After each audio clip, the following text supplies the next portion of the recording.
हमने अपने पिछले लेक्चर में अपना लेसन लोकतांत्रिक राजनीति की बुक का लेसन नंबर 2 संघवाद शुरू किया था। हमने पहले पढ़ा संघीय व्यवस्था के बारे में, ठीक है, एकात्मक शासन के बारे में, और फिर हमने संघीय शासन व्यवस्था की विशेषताओं को जाना। फिर हमने जाना कि भारत में सत्ता का विकेंद्रीकरण किस तरह से किया गया। आज हम जानेंगे भाषाई राज्यों के बारे में, यानी आज का जो हमारा टॉपिक है वो है भाषाई राज्य। बच्चों, भाषा के आधार पर नए प्रांतों का गठन करना लोकतांत्रिक राजनीति के लिए एक बहुत ही कठिन परीक्षा है। क्या हुआ, सन 1947 में हमें आज़ादी मिली। उस समय भारत ने लोकतंत्र को अपनाया, यानी कि भारत लोकतंत्र की राह पर चला। अब लोकतंत्र का अर्थ क्या है कि जो शासक है उनको जनता स्वयं चुनेगी। किसके माध्यम से चुनेगी? मतदान के माध्यम से चुनेगी। और मतदान करने की आयु सीमा क्या निश्चित की गई थी? उस समय 21 वर्ष, लेकिन बाद में इसे 18 वर्ष किया गया, यानी कि 18 वर्ष के सभी वयस्क स्त्री पुरुष को मतदान करके अपने शासक चुनने का अधिकार दिया है, यानी कि भारत लोकतंत्र की राह पर चला। ठीक है, उस समय से लेकर अगर हम अब तक की बात करते हैं, अगर हम आप राजनीतिक मैप को देखते हैं तो उस समय हमें क्या, उस समय और अब में हमें क्या बदलाव देखने को मिलता है कि उस समय जो पुराने राज्य थे वो तो कहीं गायब हो गए और नए प्रांत बनाए गए। समझ में आया ना कि जो पुराने राज्य थे वो कहीं गायब हो गए और उनमें नए प्रांत बनाए गए और प्रत्येक राज्य का क्षेत्र, नाम और सीमाएं निश्चित की गई। एक एग्जाम्पल लेते हैं, जैसे हम लेते हैं बम्बई का। बम्बई को काट कर 2 हिस्से बनाए, गुजरात और महाराष्ट्र। ठीक है, ये क्यों किया गया ऐसा? नए राज्यों को बनाने के लिए 1950 के दशक में कई पुराने राज्यों की सीमाएं बदल दी गई, यानी सीमाएं बदलना यानी कि उन्हें काट कर और राज्य बनाए गए। ऐसा सुनिश्चित किया गया कि एक भाषा बोलने वाले लोग एक राज्य में रहेंगे।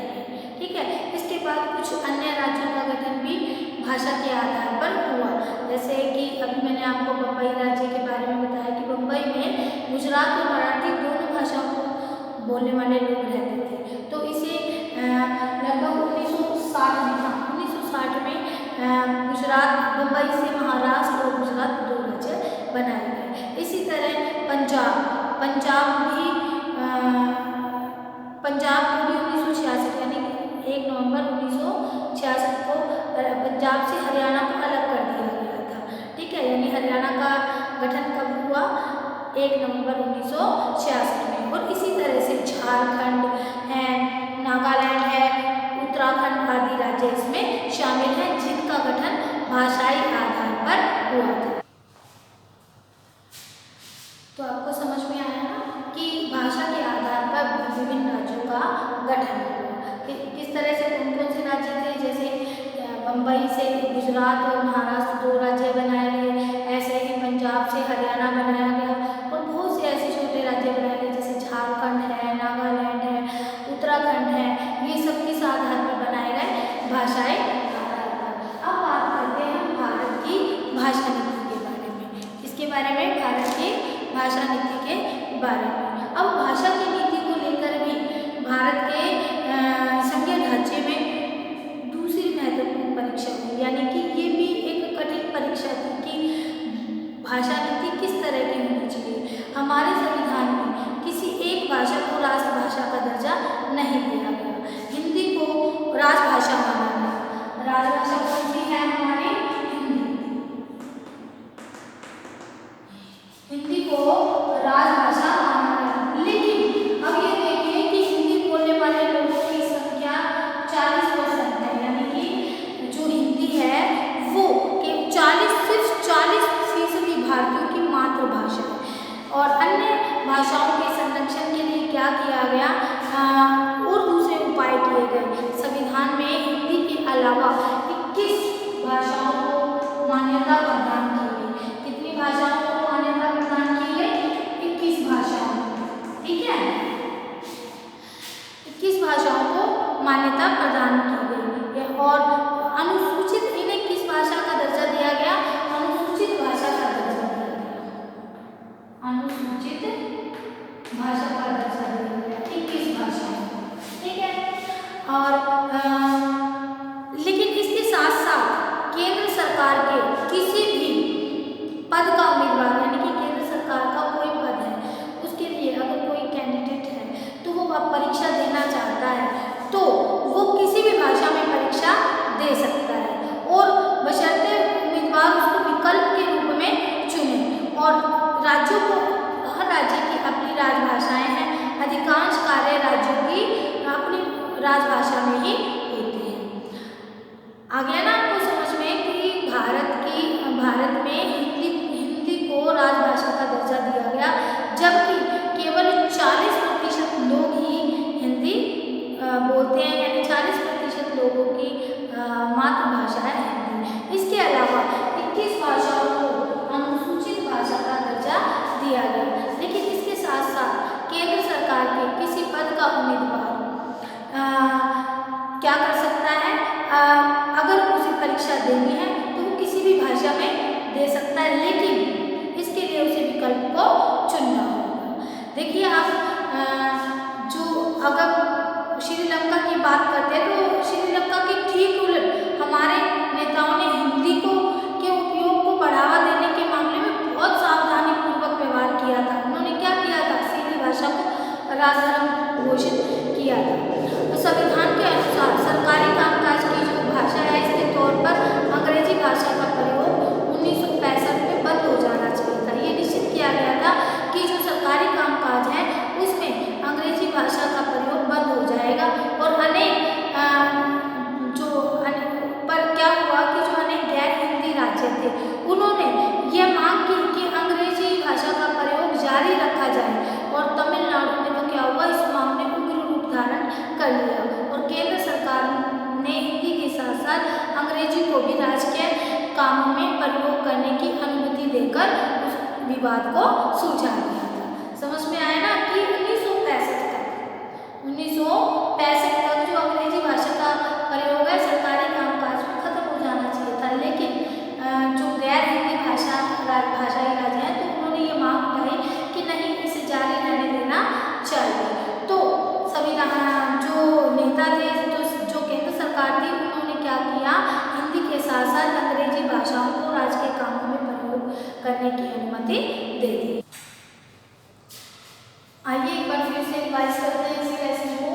हमने पहले क्या जाना, संघवाद के बारे में कि ऐसी शासन व्यवस्था जिसमें शासन के 2 या 2 से अधिक स्तर पाए जाते हैं, ठीक है। फिर क्या है, एकात्मकवाद। एकात्मकवाद क्या होता है? ऐसी शासन व्यवस्था जिसमें शासन का एक ही स्तर होता है, बाकी इकाइयां उसके अधीन रहकर कार्य करती हैं। इसके एग्जाम्पल भी मैंने आपको बताया था, जैसे श्रीलंका है, नेपाल है, चीन है, ठीक है।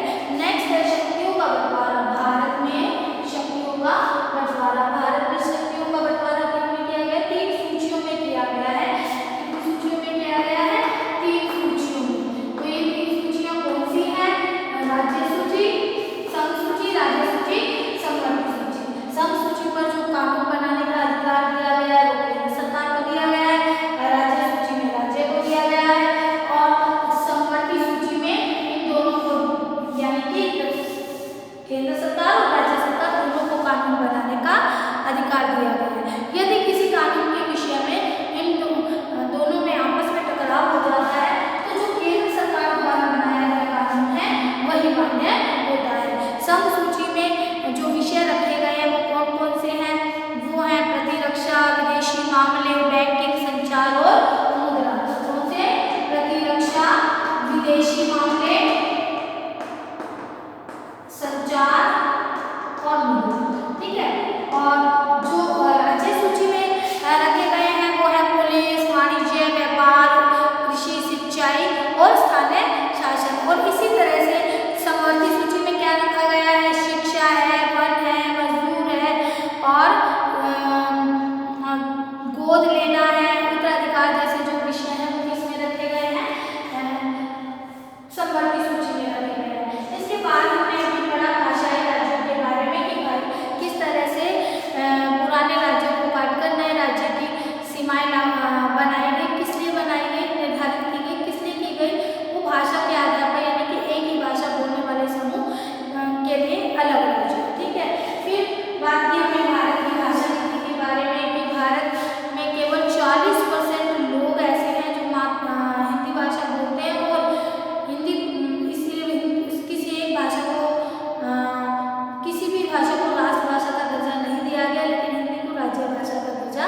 दिया गया है। लेकिन इसके साथ साथ 21 भाषाओं को अनुसूचित जाति का दर्जा दिया गया है। और इसके साथ साथ क्या किया गया है, केंद्र सरकार में के पद में, यानी केंद्र सरकार के किसी पद के लिए अगर कोई उम्मीदवार है तो वो जो लिखित परीक्षा देता है वो किसी भी भाषा में दे सकता है, अगर वो उसे विकल्प के रूप में चुनेगा तब। और इसके बाद है इंग्लिश भाषा का प्रयोग। संविधान में निश्चित किया गया था कि 1965 के बाद अंग्रेजी भाषा पूर्णतः बंद कर दी जाएगी, लेकिन जो गैर हिंदी भाषाई राज्य थे उन्होंने ये मांग उठाई कि अंग्रेजी भाषा को रहने दिया जाए। तो जो केंद्र सरकार थी उसने क्या किया कि इसके साथ साथ उन्होंने हिंदी के साथ साथ उन्होंने अंग्रेजी को भी सरकारी कामकाजों में प्रयोग करने के लिए यानी कि